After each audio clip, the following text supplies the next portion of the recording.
Alright, so welcome along. It's Thursday morning and we are live on OTB AM at 7:30. The whole gang are here. Kathleen's here. Kathleen, how are you? I'm good, how are you? Yeah, I'm all good. Shane? How are things? Good morning. Colm's also here. Colm. Sure, good morning. You can hear me okay, can you? I can, yeah. Can you hear me? Yeah. Colm's live and glorious technical. You lean into the mic there, Colm. You're a bit far away. Everyone have a good night, yeah? Very good night. Good morning as well. First time Manchester City will ever play Inter Milan in a competitive game. In fact, it's the first time sides have met in a Champions League final for the first time since, I'll put it out there, Something to do with Valencia? Exactly to do with 2005 Istanbul, AC Milan versus Liverpool. Really? That was the first there you time, go, and in then the they couldn't Champions stop League. meeting. And then they couldn't stop 2 years later, of course, the forgotten final, 07, Pipo Inzaghi, Dublin. And here we are again, Inter, the only side, well, one of two sides who could stop this treble. Doesn't look like it's going to happen though. No. Miguel Delaney writing the Manchester obituary of United. football last night. Yeah, one of two sides said. Feeling less like it, isn't it? It's a why. Writing why the obituary of football last night that Manchester City enjoy the dominance, enjoy the incredible display against Real Madrid, but is this the end of football as we know it? Wow. That's a big one for this time of the morning. Do you think it is the end of... Do you agree with Miguel?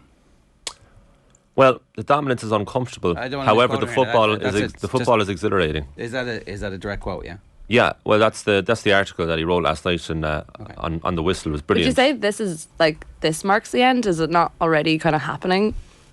In the sense of Well- your cities that take all the players and all the money and... Yeah, nothing's new from this time yesterday. The difference is that they've absolutely annihilated the defending champions, winners of 5 of the last 9 Champions Leagues. And Madrid didn't put a thing There's a on them. stain on it though, because you're watching those unbelievable goals last night, and that performance in the first half was one of the best footballing performances you'll ever see. And yet, in the back of your mind, you're thinking, over 100 alleged financial fair play breaches over 9 years, and you can't get that out of your head. I can't get that out of my head. Oh, the first half Even was as I'm incredible. watching this beautiful football. I don't believe you. No, genuinely. I'm sorry. I'm literally, I'm enjoying You're not- as the goal goes in, you're like, you're just No. wow. But across the entirety of the 90 minutes, Before and after you do, but the whole point of sports watching, that the reason that it works is that you forget that the thing is so beautiful. Like, that's how this all works. Maybe you have the ability, and that's fair play to you. high moral standards. Yeah. Fair enough. Yeah. But most football fans just get sucked in, watch the game, and go, "This is incredible. This is the high." As Nathan pointed out in the aftermath of the first leg, this is the highest level of football that you're ever going to see. And it's getting higher and higher. And the quality that we saw on display on the field last night was absolutely sensational. I do think that maybe there's a lot to be played out yet with respect to the money. That's really important to remember, that it's possible that City gets stripped of this, or that something happens to prevent them becoming all singing, all dancing, all conquering at the same level, at European level, as they have been at the Premier League. So if they were to win 5 out of the next 6 Champions Cups, you'd be like Champions Cups, European Cups, Champions Leagues, you'd be like, okay, fair enough. But I do remember Real Madrid losing big games, being absolutely hammered in European football. I do remember the incredible Milan team hammering Barcelona in a Champions League final. This is just following a trend. This is the point. Like, in the last 4 months, Man City have been behind in games precisely 3 times. When they wanted, they turn it on. Like, Kevin De Bruyne has been left out at the start of the year, starting 11s. And since early spring, they've been untouchable. So much so that you'd credit Arsenal further with keeping in touch with them throughout the whole season. Because, I thought the 2017-18 Man City side with Leroy Sané, David Silva, Sergio Aguero, I thought that was the best Premier League team I'd ever seen. And this one is probably not as entertaining on the eye sometimes, but it's far more ruthless and efficient. And at the same time, they still have an amazing ability to just destroy teams. Like, the first 15 minutes, they had 79% possession. They had 13 shots by half time. This is the European champions they were against. Well, without Courtois, frightening. if Courtois hadn't been in goals, Alan would have and then one of the better goalkeeping performances we've seen this season from a keeper who's conceded 4. That save from the second header from Erling Haaland. Yeah. It's one of the best saves to see all season. after that save, I was ready to start texting my mates, going, it's going to be one of those nights for City. And by the time I had sorted the phone out, the goal was in. I was like, I'm just going to put that. Yeah. Well, Erling Haaland didn't hard, this score one. over the 2 legs, but should have scored a hat-trick last night if it wasn't for Courtois. And the save in the second half, even onto the crossbar from the 1-on-1, and the first one, point blank. I know Haaland headed it straight at him, but like he still had to move his arm to save it. It wasn't luck; it didn't just hit him. Yeah. It was like a motivated giant in an FA Cup third round against a minnow. That's how City treated Madrid. It did feel like that, didn't it? Like they were just walking around them. I don't know why Carlo Ancelotti brings back in Militao instead of playing Rudiger. Like we were talking about in the office yesterday, myself and Phil, we were like, you have to play Rudiger, don't you? I thought Rudiger dealt with Hannon well in the first leg. Yeah, really well. But I mean, is that changing anything? No, I'm not saying I'll put it to you this way. No. Could Madrid have done anything differently last night to prevent what occurred? Turned up. Yeah, probably turned up. Vinicius goes over to Ancelotti at one point in the match, and you're saying, yeah, what's going and on? at that point, so that's a 2-0, right? Yeah. And he hadn't touched the ball at that point. Yeah. Had not touched the ball once. Had Benzema touched the ball And either? I then don't the think next so. time he gets it, or the first time he gets it, takes on Kyle Walker, temporarily beats him for pace, and then the recovery pace of Walker just thwarts the chance completely. Yeah. And then seconds later, Benzema puts him in, or he puts in Benzema, and keeper just gets there in front of him. And then you have, like, in its own moment in the game, living on an island, is Tony Kroos' shot. Oh, yeah. Which is an absolute made for a Champions League advert for the next 10 years, where the ball is still from 35 yards out as it goes towards the crossbar, barely moves. Beautiful. But outside of that, like, Modric and Kroos get taken off between the 60th and 70th minute.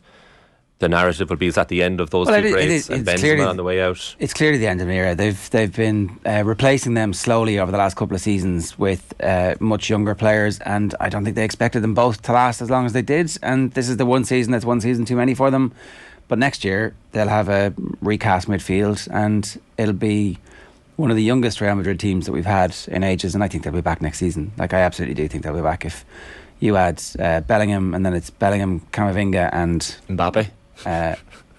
Potentially, Yeah. I mean, there's a couple of other midfielders. Alphonso Davies is being linked as well. Well, that's their shopping list. Now, whether or not they get all those, we'll see. But so I don't think Real Madrid are going to go anywhere when it comes to big time knockout Champions League games, and so therefore I don't think this is the end of football. Were the celebrations over the top, or am I just reading too much into it because it's their last game and they're heading off to Istanbul? I think you're just Like- a Man United fan, Shane. No, I think but all like, of this is salty Manchester United. Haaland It's had the coming out. Haaland had the Norwegian flag wrapped around him. Usually that you see that happen when there's a trophy on the pitch with you. Am I wrong? They're going full Stormers on it. Well, like You're Inter kind of did it the other night as well, but I didn't see any Richard national Keys flags. here, is it? No. It's not the end of football at all. Like, it's really not. This is the best football I've seen in my lifetime at the highest level of the game. And the difference between the quality in those two semi-finals, even though they were both comfortable victories for the victors. Did you watch much of remarkable. Pep's Barcelona when they had the greatest player of all time in the team? I'm saying there's more teams now that are better than then. But you said it's the greatest football you've ever seen.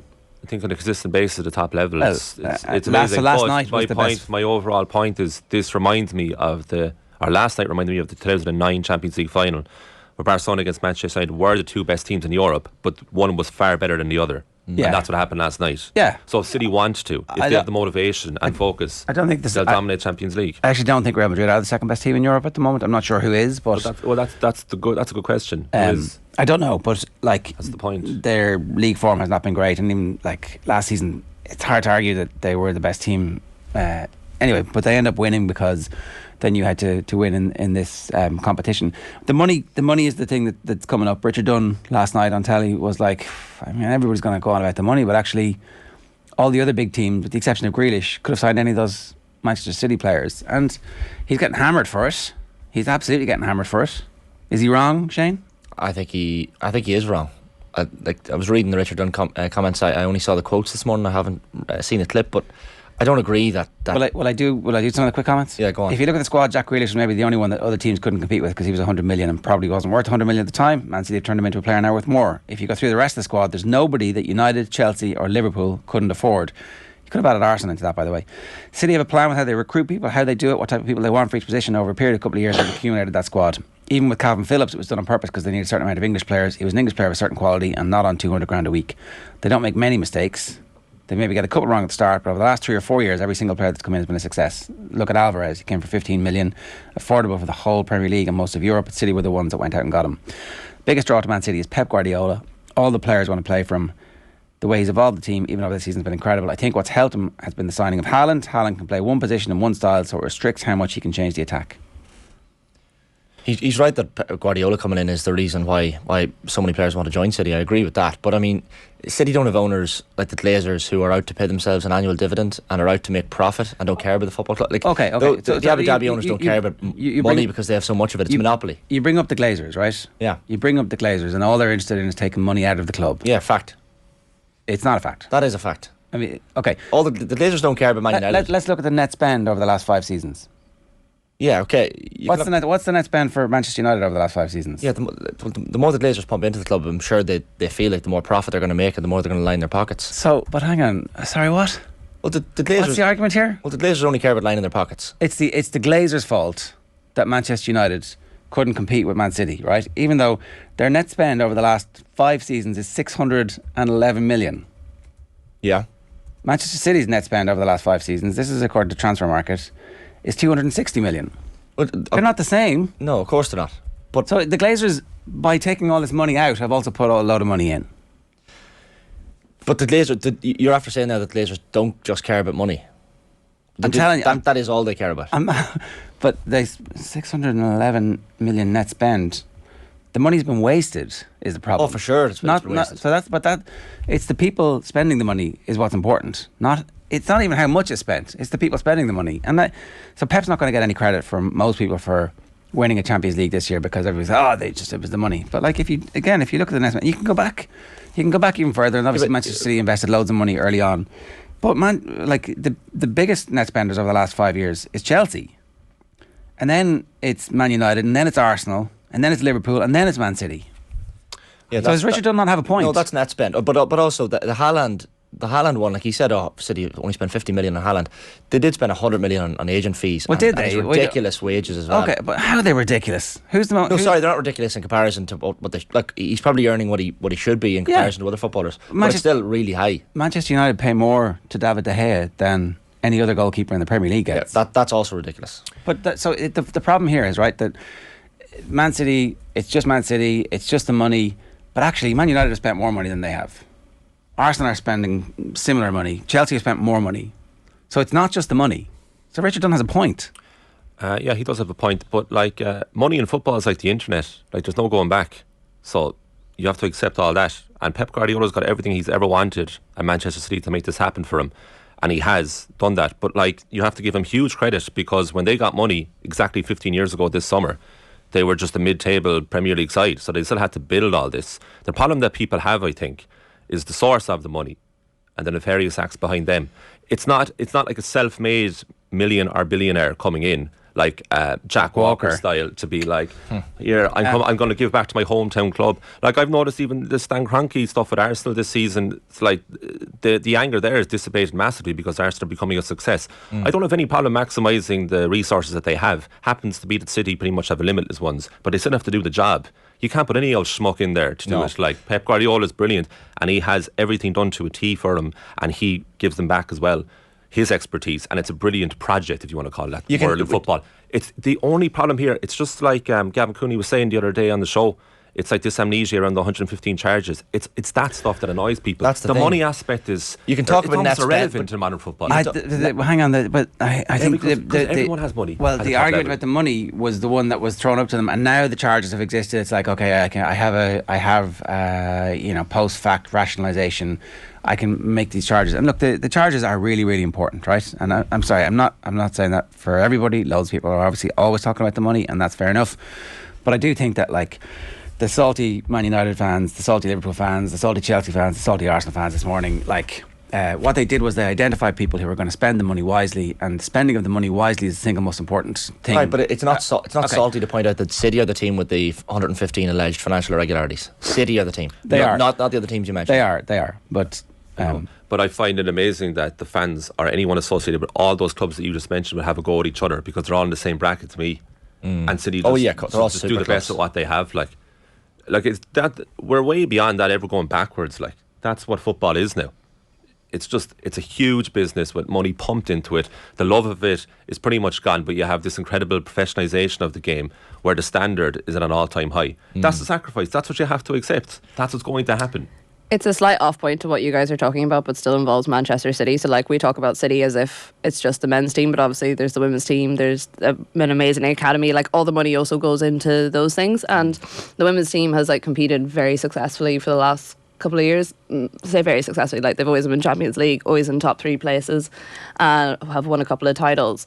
And again, they're not necessarily known as, like, the team that spends an outrageous amount of money, but, like, spends a lot of money well and brings in good players, works well with the players they have, has a good bench, has that depth of a squad, which I think is the thing about City. It's like, it's not necessarily even just the players that are on the pitch. Like, they'll buy up the best players from around the league so that other teams can't get them. Like that, Pep has admitted before that that's a transfer strategy for City. It's stuff like that that they're able to do, that you look at, say, Arsenal this season, they can't do that sort of stuff. There is like I suppose it frustrates me slightly sometimes when we talk about like City and the ownership, and we talk exclusively about one team and not necessarily the club and all the other aspects of the club. So like that money doesn't just go into the men's team, it also goes into the fact that like there's insane facilities for the women's team. The Academy Stadium is a really, really nice stadium. The younger teams play there, the women play there. There are so many facets to this, and it goes beyond just the team that we saw beat Real Madrid last night, probably going to win a Champions League, possibly win a treble this season.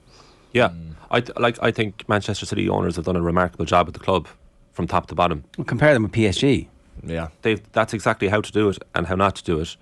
But it all comes back to the source. Like, you're never going to like these people or be in favour of them. Like, And I'm not saying you should like them or be in favour of them. I just think that the notion that other teams couldn't have competed with them is actually wrong. The argument about the ownership is a really important one to have, and the conversation to have about the ownership and this being a plaything of a nation state is absolutely completely wrong, and it's a disgusting way for football to have gone. But the notion that other teams don't have similar amounts of money and couldn't have competed with them along the way, that's just not holding yourself to account. That's just saying, well, we had there's nothing we could do because we're up against the nation state. Well, actually, there's loads that has been done and could have been done, and other teams have done, and everybody's managed to beat Manchester City up to this point. it's just frustrating because we could be sitting here talking about the unbelievable performance last night, and look, we will and should, but also you can't get away from all of this, the money stuff. Like you're sitting last night, and the ironic thing last night is, as that game is ongoing, Coventry City are beating Middlesbrough to qualify for a Championship playoff final. A Coventry City team that were in financial dire straits and have come back from the brink.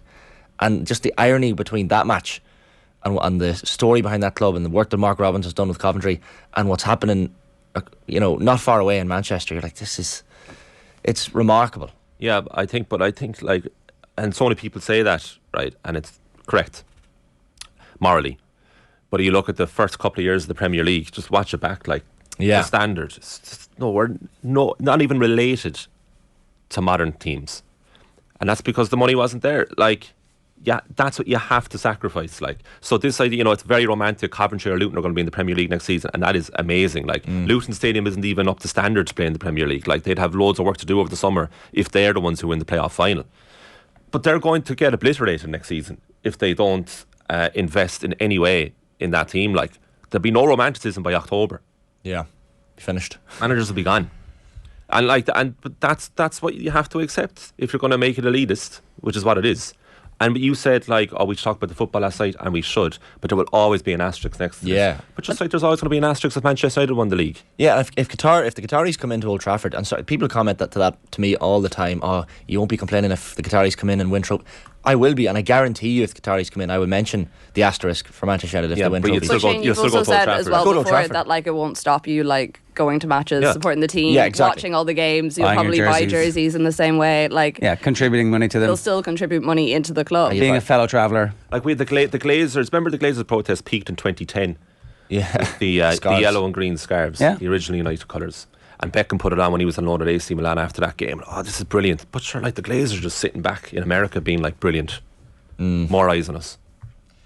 If you can sacrifice the dignity of being hated, you'll achieve everything. Like, Whoa! Where do we start and where do we end? 7:50 this morning. OTB AM live with Gillette Labs. Get the ultimate shave or your money back. Neon Night Edition is available now. Here's what's coming up between now and 10 o'clock. Graham Hunter standing by. We'll get to him at 8 o'clock. Eric Dillon is going to join us at 20 past 8 to preview the Katie Taylor fight. Sports pages with Cameron at 8:45. Derek McNamee is going to preview the Heineken Champions Cup final. Martin Hoare, marathon runner, 10 past 9. And we'll bring you some Gavin Casey at 9:30. Offaly beat Wexford last night to win the Under-20 Leinster Championship. Offaly are on the comeback trail in both hurling and football. There's a press conference today. Rafa Nadal pulling out of the French Open, we think? We don't know, but as we were saying beforehand, I don't think he's going to be called at a press conference to say, I am playing. It'll be the first time he's ever not competed at the French Open since making his debut in 2005. We do basically know. All the papers are reporting that he's out of the French Open. Where does that leave the other competitors in the field? Like, as a Delighted. No, as in who's most likely then to kind of take up Nadal's mantle for the French Open? It'll be himself, I'd say. It'll be Djokovic. Alcaraz? I'd say Djokovic would be Alcaraz if it came to it, yeah. Really, at the moment? Yeah. Alcaraz got beaten recently. He got beaten recently. He won another ATP 1000, and by his age only Nadal had won as many, so yeah, like Alcaraz is already a Grand Slam champion, won the US Open last year, but still has to do it at the French Open. Has a far better chance with Nadal not there. I would still say Djokovic is going to win this though. Alright. It's Sunday week that starts. The main draw, yeah. The qualifying starts Monday. Alright. Is there any interest in the qualifiers? Is there? Why No one pays any attention to the qualifiers for them. Okay. I like the World Snooker qualifiers. The tennis geeks do. The geeks do. No, if you Google French Open, it'll have the start date as Monday. And PM did a stat with Caitlin Thompson this week, and it was the French Open starts Monday, which is technically correct. But the main draw gets going Sunday week. Yeah, the bit that first round. The bit that we'll have grown up watching. The televised part. Telly. Yes, exactly. The 2 weeks of the French Open starts. Correct. You know, the bit of Roland Garros that everybody pays attention to. Yeah. I presume they don't use the main courts. No. So then, okay. No. It's not even in Roland Garros. What are you laughing at? It's the tournament technically starts. If you were working at when the does French Wimbledon Open, start? If you were working at the French Open, you'd be working from Monday. With respect. Then the British Open. I love when a sentence starts with respect. It's never respectful. No, it's never respectful. You can ignore everything before that. With respect. No offence, but yeah. Then the British Open has basically started now because the qualifiers, like. I mean. Okay. I know you're a contrarian. I didn't expect you to bring this up. Like, okay, we've wasted a lot of your time, viewers. I'm just waiting for my opportunity. So he's left Shane speechless. Colm is now speechless, and I'm like, what am I going to be hit with that leaves me speechless? Yeah. No, I'm not, I know you're a contrarian, but we should talk about the World Cup warm-up build-up last night. Courtney Brosnan was on the bench for Everton. Should we be a bit worried about this? Was the last time we saw her when she was picking the ball out of the net repeatedly?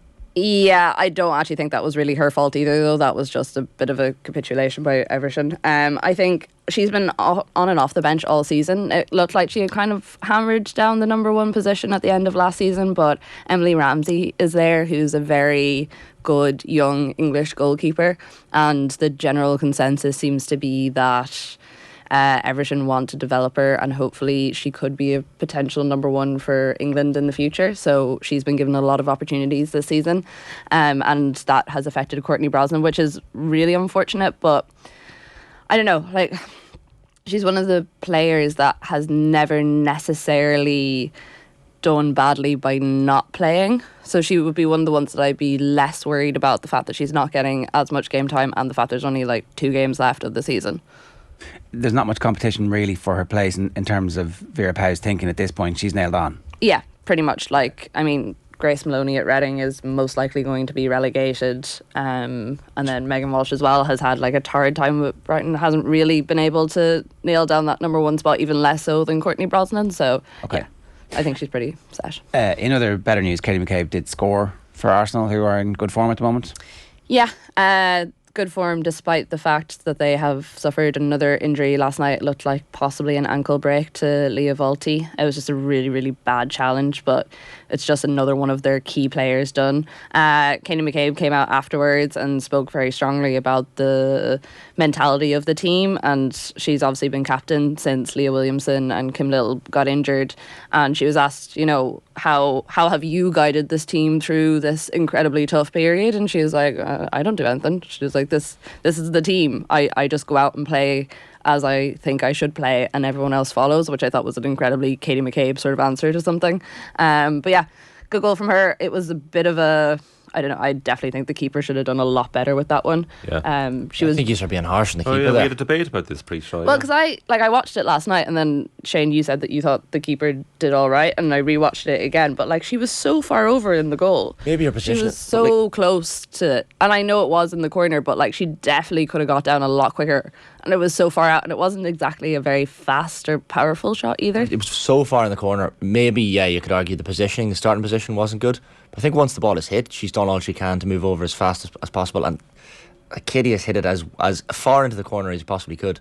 Maybe I'm just Katie bias. Fantastic strike. No, Oh, like, I'll no keeping totally a take word it of if she stopping wants to do a couple of those in the World Cup. Then Yeah, of I'll be course. delighted. But yeah, no, and I mean the big games are this weekend. So you have the Manchester Derby and the London Derby. Arsenal are 3 points behind Chelsea, but they have a significant goal difference advantage. So it'll be interesting to see what the result of that one is, because Chelsea are kind of at the stage where they're getting a lot of their injured players back, and Arsenal are just dropping like flies essentially at this stage. That red card tackle was pretty poor, Aggie Beaver-Jones, Yeah. on Leawati. So, like, she immediately gets surrounded by Arsenal players who are kind of pushing her around a bit, going, "What are you doing?"